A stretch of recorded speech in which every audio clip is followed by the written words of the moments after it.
Hey, how's it going? Jeahn here with Luma University, and welcome to the first long-form video of 2024. Today, I'm taking you through my process of photographing this. I recently switched shampoos, and I don't know if this is gonna be any good, but the bottle looks cool, and I thought it would make for a really interesting shoot. So there's actually 3 things that I'll be achieving in this photo shoot that I've never achieved before that I'm really excited about. The first one is I'm gonna be photographing a glossy object with a hard light source or hard light sources, and that should be really interesting. It'll really make me consider the angles of incidence and reflectance and how to not get really harsh and nasty specular highlights, but still have some that are tasteful and also get a really hard shadow. The second thing that this photo is going to accomplish, or that I'm going to try to accomplish, is getting a really hard shadow underneath it and shooting from below. So that's going to be interesting, kind of getting a low down shot. And third, and probably the most exciting thing about this entire shoot, is that I am going to try to capture water splashes hitting this bottle. And so we're gonna set my strobes into high burst mode or fast burst mode. And maybe, if we're lucky, we might be able to even attract Old Spice and have them see this photo that I do for them. Anyway, let's get started. Okay, so here we are in Set Alight 3D by Elixir Software. This is a really great program that I have been using for the past year or so to kind of previs my work in a really fast and efficient way. It's super lightweight on the computer and really, really easy to use, honestly. They've got every light and modifier you could think of, pretty much. And I'm proud to announce that I am now a brand ambassador for Set Alight 3D and Elixir Software. This video is not sponsored by them. I paid for the software with my own money. I just really love the product, and I do have an affiliate link down below if you want to get it. So if you want to buy it through that link, I'll get a small kickback and commission from them. But otherwise, yeah, this is not a sponsored video. I just really love the software. I wanted to let you know about it. It saved me a lot of time. So here is my studio layout, the exact dimensions of my studio and the wall color and floor color and everything. And you can see how I've set this up. It's pretty dang simple. There's 3 lights, 2 back here for the rim lights. And then up here, we've got the top light, which is creating the main hard shadow effect. And you can kind of see how I'm setting the bottle on the studio block. This is just a cylinder in here. But the biggest trick about this whole thing is to get the lights in a position that don't create nasty reflections. So I'm going to turn off the side lights here, the edge lights, and just show you what the front light is doing. Now, this alone is really good. And the reason that it's so far away is twofold. One, I want it to be a hard shadow, and that is what this creates. But also, I want it to illuminate the background as evenly as possible. So if I were to get it closer to the subject, the inverse square law would create more of a gradient look on the background, and I want this background to be nice and kind of flat and graphic looking.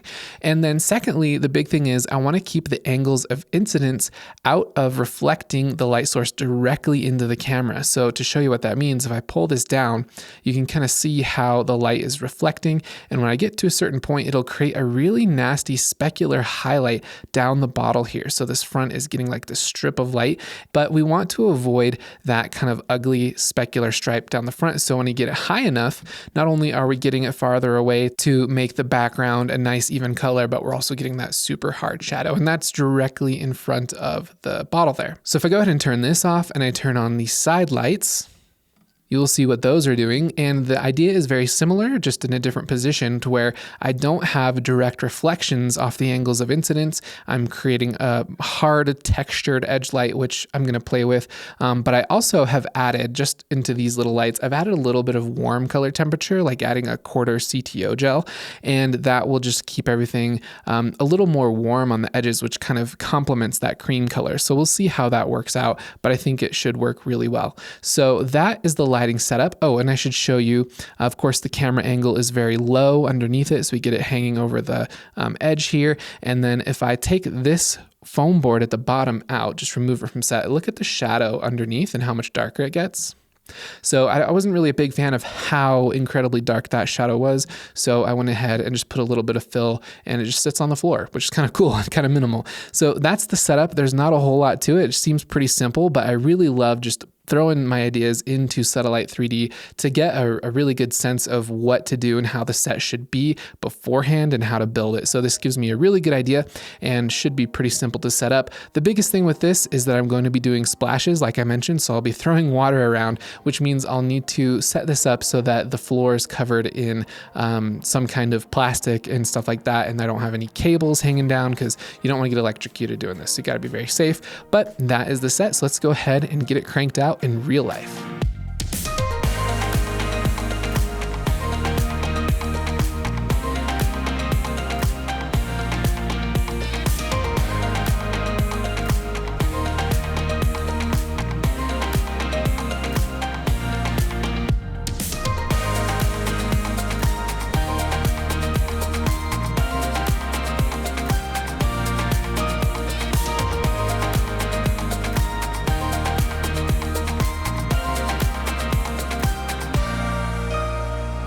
Okay, so it's basically set up, but you'll notice one problem is that the studio block is gray instead of white, so I'm gonna have to pick up some white paint real quick and paint that up and then probably finish the shoot later today or tomorrow.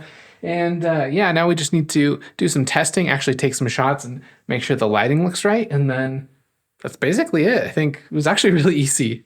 All right, so for the very first shot I took, this actually looks really good. It's a little crooked, I'll have to do some tweaking, but for the most part, for the very first shot, this is crazy good looking. I'm so happy with it. So I just need to paint this box and kind of make it more pretty, or maybe I'll just put some foam board in front of it. We'll see if I can get away with that potentially. And yeah, it's looking good. I can't believe the very first shot looks that good. It's a little bit dark up front, so we're gonna have to play with the lighting ratios, but yeah, that looks sick.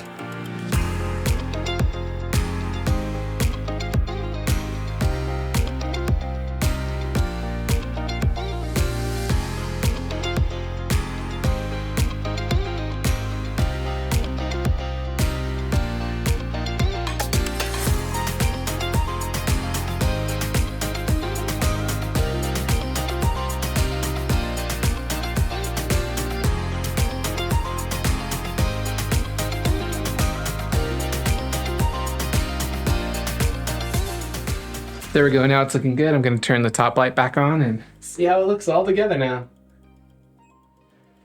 Okay. Woo-wee, that looks good. Just gotta do a little bit of tweaking on the composition as well, and also the white balance is out. But other than that, I am really excited about this. So if you missed my short about calibrating colors, we use a color checker to make camera profiles. So I already have a profile for my camera. It's just when the strobes are in freeze mode, they shift more blue. So I'm just gonna throw this in to get the exact white balance reading, and we should be good to go. All right, here we go. Let's see what the white balance is supposed to be. 6,800. So let's set the camera to that. So here's the white balance. We're gonna go ahead and do custom 6,800.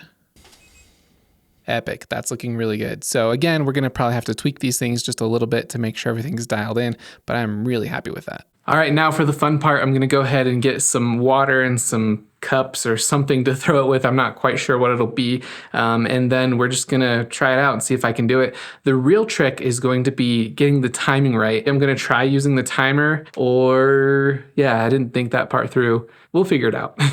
Okay, I got my daughter's little cup here, which is really nice and smooth. So hopefully the throw will be really easy. And then I've got this water bottle to kind of refill it. Hopefully I don't have to go through it all, but we'll see. But I'm just gonna start with a little bit, try to figure things out. I'm gonna leave the time lapse rolling as I experiment, and also the screen recording so you can kind of see as I move along. But yeah, here we go.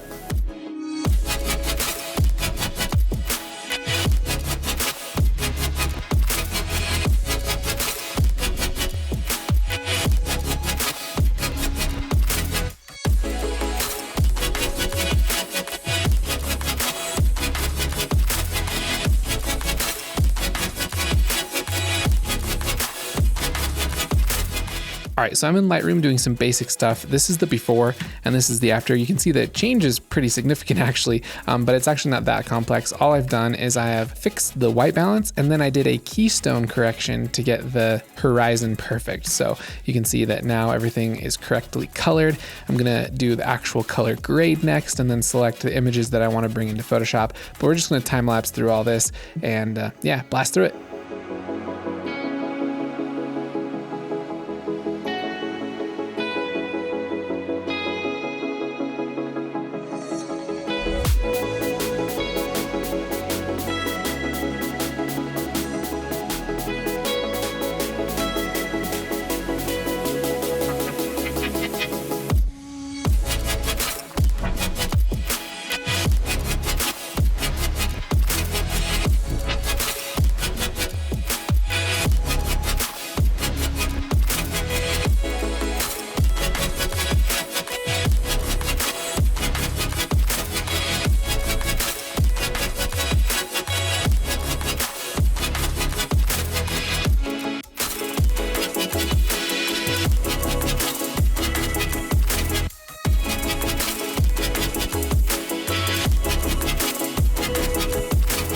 Whew, awesome. I think we're done. So there you have it. I hope you enjoyed this walkthrough of this little set that I had today, and this idea was just super fun. I actually was able to crank it out in half a day. So it's definitely a shoot that you can do very quickly and put it on your portfolio and add some spice to your life. And I'm really, really happy with how it turned out. Usually hard lighting is very difficult to make look good, but there are ways around it, as you can tell with angles of incidence. And then proper planning through the 3D software really, really helped me get this underway. So I highly recommend that you would check out Satellite 3D. Again, I have an affiliate link below, which helps me if you end up deciding to buy it. And of course, if you enjoyed this video, please hit the like button. And if you're new around here or haven't subscribed yet, definitely do that if you're interested in photography and learning photography. I plan to put out fun videos every month and shorts every week, so you can definitely check that out for 2024. And of course, if you're looking to go in depth with your photography knowledge and to learn very quickly, you can check out lumauniversity.com. I have some wonderful free resources for email subscribers. They get everything kind of ahead of time. So definitely check that out. And also my free portrait lighting guide is still available. That's been a smash hit. People seem to really love it. So that is there for you waiting at lumauniversity.com. Other than that, thank you so much for joining me on this shoot. I hope you enjoyed, and I will see you soon. Stay luminous.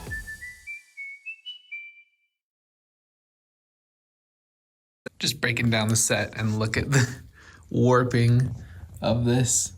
I should have laid it down on the ground after so it could kind of flatten out and dry, but